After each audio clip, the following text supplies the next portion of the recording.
Anda kembali di Kompas Siang, saudara. Situasi di Gaza dan Yerusalem terus memanas. Korban jiwa akibat konflik ini bahkan mencapai 120 orang lebih. Sementara lebih dari 10.000 warga Palestina harus mengungsi.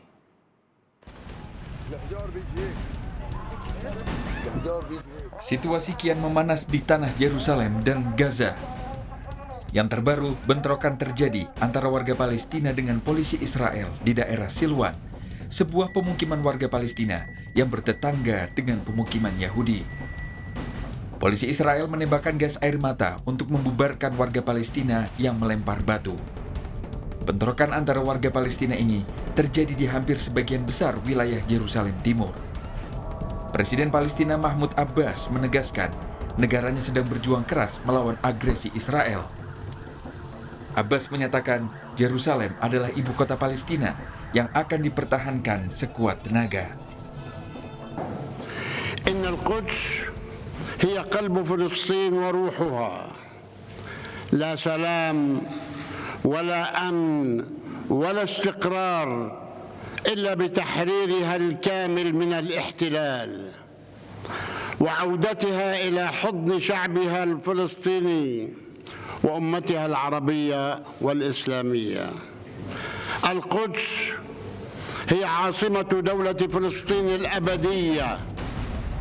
Sementara Perdana Menteri Israel Benjamin Netanyahu menegaskan Israel akan meningkatkan serangan ke wilayah Gaza. Ia menyebut akan mengambil tindakan apapun untuk mengembalikan kedamaian di Israel. המילה האחרונה לא נאמרה, והמבצע הזה יימשך ככל שיידרש כדי להשיב את השקט והביטחון למדינת ישראל. Sementara itu dalam program Sapa Indonesia Malam, Direktur Jenderal Asia Pasifik dan Afrika Kementerian Luar Negeri Abdul Qadir Jailani mengatakan Indonesia telah mengambil sikap tegas, mengecam tindakan Israel dan memberi dukungan bagi Palestina. Sikap Presiden Jokowi sangat jelas dan tegas. Tindakan Israel mengusir warga Palestina dan berbagai tindakan kekerasan Israel merupakan tindakan yang tidak dapat dibiarkan. Untuk menindaklanjuti sikap Presiden tersebut, Menteri Luar Negeri, Ibu Retno Marsudi, direncanakan malam ini akan melakukan pembicaraan dengan Menlu Palestina, Riyad Al-Maliki. Indonesia mengutuk tindakan tersebut dan mendesak Dewan Keamanan PBB untuk menghentikan seluruh kekerasan dan menghadirkan keadilan dan perlindungan bagi Palestina. Dalam kaitan ini kita sudah mendapat laporan bahwa Dewan Keamanan PBB akan menyelenggarakan pertemuan darurat nanti pada hari Minggu tanggal 16 Mei 2021 di New York. Sesuai dengan amanat konstitusi, dukungan Indonesia untuk mewujudkan kemerdekaan Palestina tidak akan pernah berhenti. Itu yang penting saya garis bawahi. Bagi Indonesia, selama kemerdekaan bangsa Palestina belum diserahkan kepada rakyat Palestina, maka selama itulah bangsa Indonesia akan berdiri menentang penjajahan Israel. Dukungan untuk kedamaian di tanah Yerusalem terus mengalir di berbagai negara. Di Yunani, ratusan warga berunjuk rasa di luar kedutaan Israel menentang sikap arogansi Israel. Demonstran meneriakkan slogan anti-Israel dan mengibarkan bendera Palestina.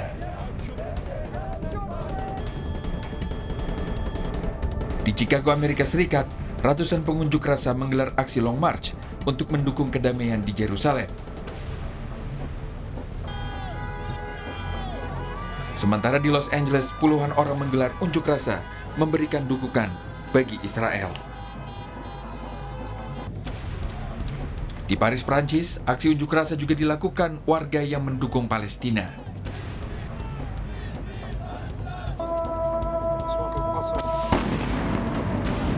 Jumlah korban jiwa akibat serangan Israel sebanyak 126 warga Palestina meninggal dunia. 31 di antaranya adalah anak-anak, sementara lebih 920 warga terluka. Konflik ini membuat lebih dari 10.000 warga Palestina memilih mengungsi. Konflik ini dipicu oleh pengusiran paksa bagi warga Palestina di lingkungan Sheikh Jarrah, Yerusalem Timur. Kedua pihak kemudian saling melancarkan serangan roket yang menimbulkan korban jiwa.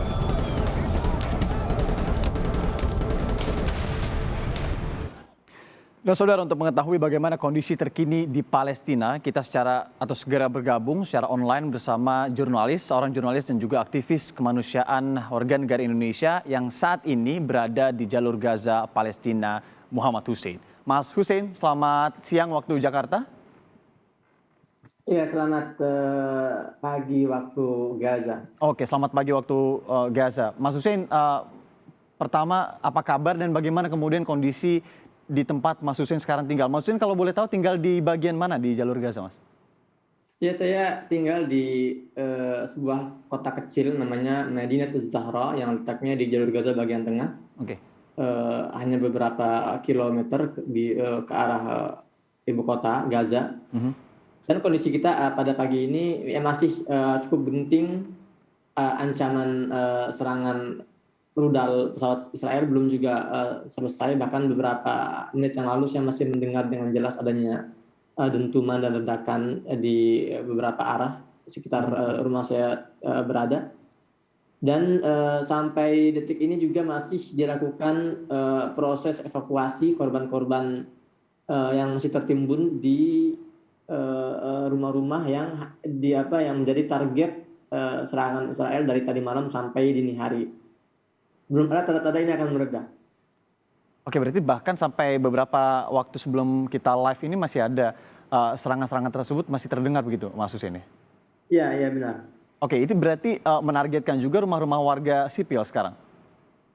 Bukan sekarang, memang sejak hari pertama yang mereka target adalah warga sipil. Kita tahu hari pertama itu 9 warga sipil meninggal, 3 diantaranya anak-anak, dan sampai saat ini jumlah korban meninggal dari kalangan anak-anak sudah mencapai angka 36.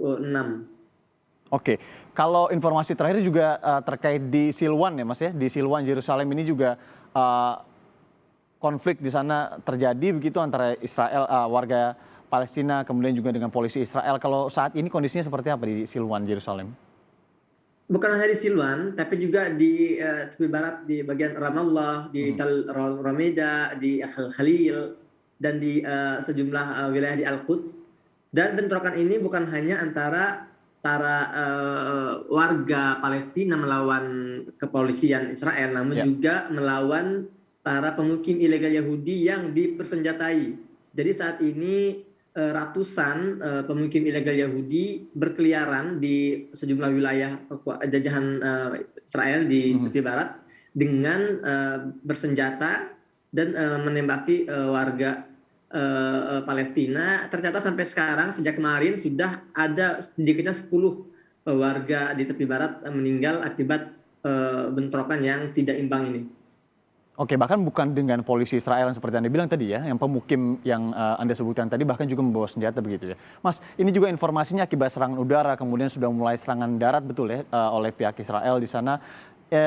Delegasi Mesir di jalur Gaza ini sudah meninggalkan jalur Gaza begitu informasinya. Itu betul apa tidak?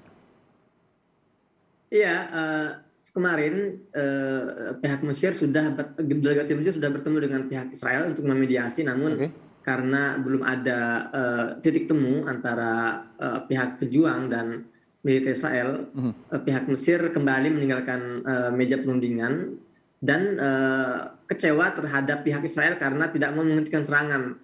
Dan menurut kabar yang saya dengar, pihak Mesir mulai menutup berkas-berkasnya terkait perundingan dengan Israel dan mulai membuka pintu perbatasan Rafah yang menghubungkan antara jalur Gaza dengan Mesir untuk menerima korban-korban luka dari Gaza untuk dirawat di wilayah Mesir. Sampai saat ini mediasi terus dilakukan meskipun tanpa Mesir, namun ada beberapa negara yang berusaha untuk terus memediasi agar eskalasi ini segera berhenti. Oke, Mas Hussein, tadi ada juga sebutkan ketika jeda ada beberapa warga negara Indonesia kita juga yang ada di jalur Gaza saat ini. Bagaimana kondisinya? Adakah komunikasi dengan mereka, Mas Hussein? Ya, alhamdulillah sejauh ini kita terus intens komunikasi antara kami dan semuanya dalam keadaan sehat walafiat. Alhamdulillah jumlah warga negara Indonesia yang ada di Gaza saat ini kurang lebih 5 warga Indonesia. Oke, 5 warga negara Indonesia ditambah Mas Hussein juga menjadi 6 warga begitu ya kita di sana ya. Ya. Oke, Mas Husin, terakhir nih apa mungkin yang bisa disampaikan melalui live kita saat ini ke pihak ke Indonesia begitu? Apa informasi yang paling update mungkin yang bisa Anda sampaikan terkait dengan konflik yang terjadi sekarang ini di jalur Gaza? Ya, saya ingin menjelaskan bahwa serangan Israel semakin brutal dan mereka sudah tidak lagi mengindahkan hukum-hukum internasional ya dalam melakukan serangan-serangan, karena sejak tadi malam itu mereka sudah mentarget beberapa rumah yang di dalamnya banyak penghuninya. Ada anak-anak dan wanita. Terakhir mereka menyerang sebuah pemukiman pengungsian pantai yang berisi 7 orang, di mana 5 diantaranya anak-anak dan 2 diantaranya wanita, semuanya meninggal seketika. Ada satu bayi berusia beberapa bulan itu selamat, satu-satunya bayi yang selamat dari 7 orang tersebut. Dan belum lagi sebelumnya ada 7 orang juga meninggal dalam serangan brutal. Ini menunjukkan bahwa Israel mulai menentang dunia internasional, dan saya membaca sikap ini adalah respon karena tidak adanya pergerakan signifikan yang dilakukan oleh negara-negara dunia, termasuk Indonesia. Saya berharap terutama pemerintah Indonesia untuk bisa lebih menunjukkan pergerakannya, aksinya, agar ini bisa segera dihentikan dan Israel bisa mulai menarik pasukannya sehingga jumlah korban jiwa di pihak sipil tidak lagi bertambah. Baik, eskalasi meningkat, bahkan tadi sudah disebutkan juga oleh Mas Husin ini penyerangan begitu ya juga dilakukan ke pengungsian. Mas Husin, salah satu warga negara Indonesia di jalur Gaza, teritori Palestina, terima kasih sudah meluangkan waktu siang ini meluangkan informasi untuk kami di Indonesia. Terima kasih Mas Husin, sehat selalu.